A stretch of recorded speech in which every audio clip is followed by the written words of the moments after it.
Hey, what's going on? Hopefully everyone's having a great beginning of their weekend, or I guess whenever you're watching this. But I was just out with my family, kind of just putzing around, shopping, just kind of running some errands. But I was started geeking out on a couple different products and stuff, and I figured, you know what? I'll share that over here because occasionally I'll get a question like, where can a person get motivation for a project or design ideas and stuff like that?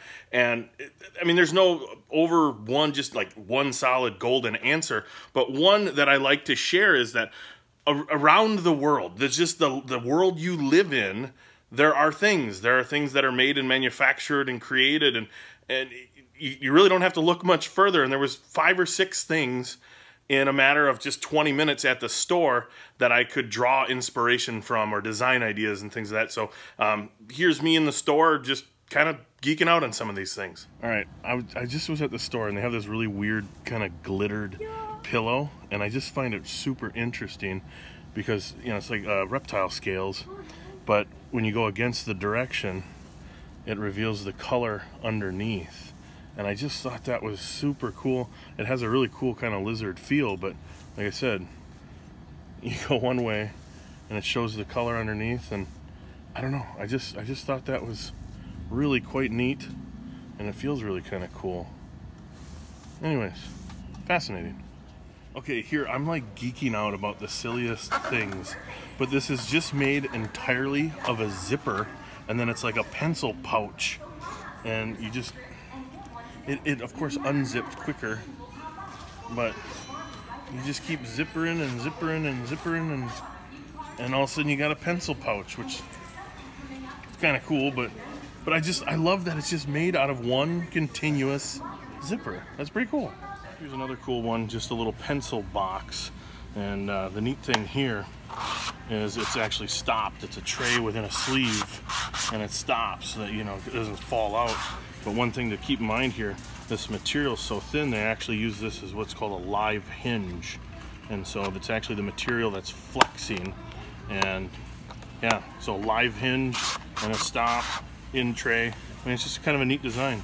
Okay, I wanted to find a better example of what's called a live hinge, or sometimes referred to as a living hinge.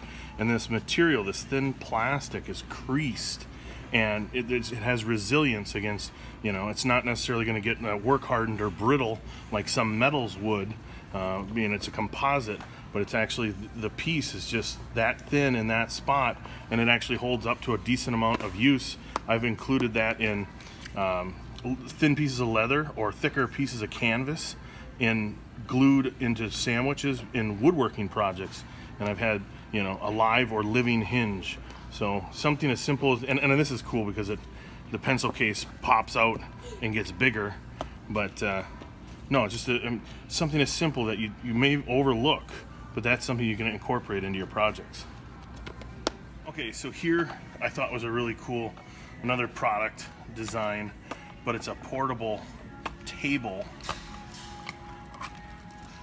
and the legs kind of fold out and they're double hinged, and they got a detent in them where they actually click pretty solid, and it's essentially just a friction joint. The rivets are really tight, but a little portable table, pretty neat. Okay, this one I suspect a lot of people have seen, but it's a bird feeder. And if you know anything about bird feeders, a lot of times squirrels and other chipmunks and stuff can get to the feed, but the feed comes out here, and the bird is light enough to where it doesn't affect this lever.